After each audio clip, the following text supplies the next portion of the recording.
Hafta sonları uygulanan sokağa çıkma yasağının 5. aşamasındayız. Önceki haftalarda Diyarbakır il genelinde görülen sessizliğin yerini bu hafta 65 yaş üzeri vatandaşların dışarıya çıkmasıyla sessizlik bozuldu.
İki aydır bize mesaj geldi anladın Cumhurbaşkanımızdan bir de İçişleri Bakanımızdan.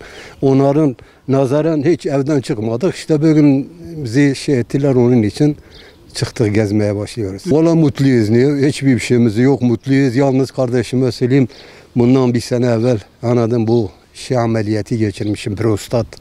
Anladın, onun için biraz sıkıntı çektim içeride. Anladın. Allah'a çok şükür o da geçti. Vallahi hava güzeldir. Diyarbakır'ımız da güzeldir. Vallahi şimdi gezmek. Başka bir şey yok. Böyle gideceğim Yeni Caddeden Urfa kapısından döneceğim, tekrar eve geleceğim. Tabii ki ister istemez insan sıkılır içeride. Yaş itibarıyla da insan sıkıntıda olabilir. İnsan da yani bunalıma da girebilir insan. Her türlü şeylerle karşıya gelebiliyor evde ister istemez sıkıntılar. Şimdi yine bu bizim yararımızdadır tabii ki olan şeyler. Hani bu dünya etkilenmiş bunda, bir Türkiye değil yani. Bu dünya bundan etkilenmiş. Dünya duraklama halindedir. Anladın kardeşim benim. Şimdi bu sürecin içinde bizim gayet birbirimize dikkat etmemiz lazım. Temaslardan uzak kalmamız lazımdır.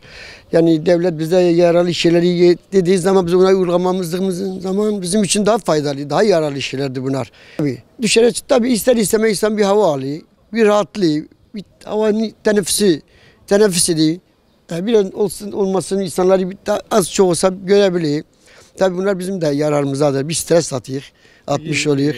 Vallahi 4 saat ne yapacağım? Öyle bir Karbistan'a taraf gideceğim. Nereye? Karbistan'a, Mazarlığa taraf. Bir oraya böyle bir dolaşayım, göreyim. Hava da güzeldir. Bir gezip tozalım işte. Böyle ne yapalım? Başka yapacak bir şeyimiz yok. Tekrar akşam 4'te evimize dönüp gideriz. Vallahi hemen hemen 50 gündür biz çıkmamışız. Biz kurallara uyduk.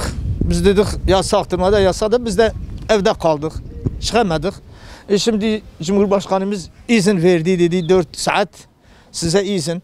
Hatta dün dedi size bir de refakatçi de yani gelebilir sizinle beraber. Şimdi bizim içimiz biraz ferahlandı. Biz duygularımız iyidir. Biz böyle istiyoruz bir kapı. Yani evde hapis kaldık. Vallahi biz ne yapalım, bir gezeceğiz. Hiç yapacak bir şeyimiz yoktur. 50 günde dışarı çıkmamışız. 8 Mart'ta itibaren dışarı çıkmamışız. Bugün de öyle yani serbest ettiler. Geldik, her taraf kapalı. İçeride bir şey yapamadık. Bize ihtiyacımızı temin etmek için de biz bu başkaları görevledik. Bize erzak merzak getirdi. Dün ne yapacağım? Her taraf kapalı. Dedim bir ihtiyacımızı görek. Baktık her taraf kapalı. Bir şey yok ki yalak.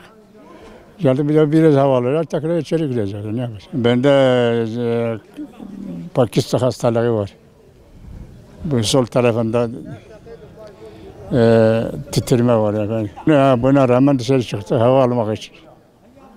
Özlemiş miydiniz? Mutlu musunuz? Bu duygunuzu alalım. Hemen de nasıl ya? Nasıl ya? Gece de yatamıyorduk. Diyorduk hadi biraz dışarı çıkak. Biraz hava alak. Hiç olmazsa insan ferah ediyor. Ya İshak cezaevinde daha. Vallahi bu oldu 3 ay. 3 ay evdeyim. 3 ay oldu evdeyim. Havalar bugün çıkmayacağım. Bismillah bugün çıkmayacağım. O da evden çıkmışım tekrar eve gideyim. Geçen tükenime baktım. Kontrol ettim. Sadece kapalıydı. Dedim açık olmuyor ama tekrar eve gideyim. Yasa oldu mu daha yeni saat 11'de çık saat 3'e kadar serbesttir. Cumhurbaşkanı söylemiş. Ben dama çıkayım, namaz kılayım aşağı geleyim. Dışarıya çıkmamışım. Vallahi biraz rüzgar benim onda var. Ben dolaşıyorum biraz menfaat var. Vallahi biz memnun olduk verdi. Ben memnun olmuşum. Çok yoruldun evde ya. Canı sıkılıyor abi. Vallahi ilk şeyde tebliğ olduktan sonra artık biz onlara uyduk, evinde kaldık. Bugün de artık bize serbest verdiler. Allah razı olsun. Esasen bu yaptıkları bizim için iyidir bu. Bu şimdi yaptığı bize içeri kalmak da eğer bizim için olmasaydı acaba şimdi neler olmuştu başımıza biliyor musun bak. Oturacağız oradan sonra arkadaşlar olursa tanıdıklarımızla konuşuruz. Ondan sonra namazımı yıkılar çeker yavaş yavaş eve gideriz. Yine iftar zamanında namazımı yıkılar akılla devam ederiz.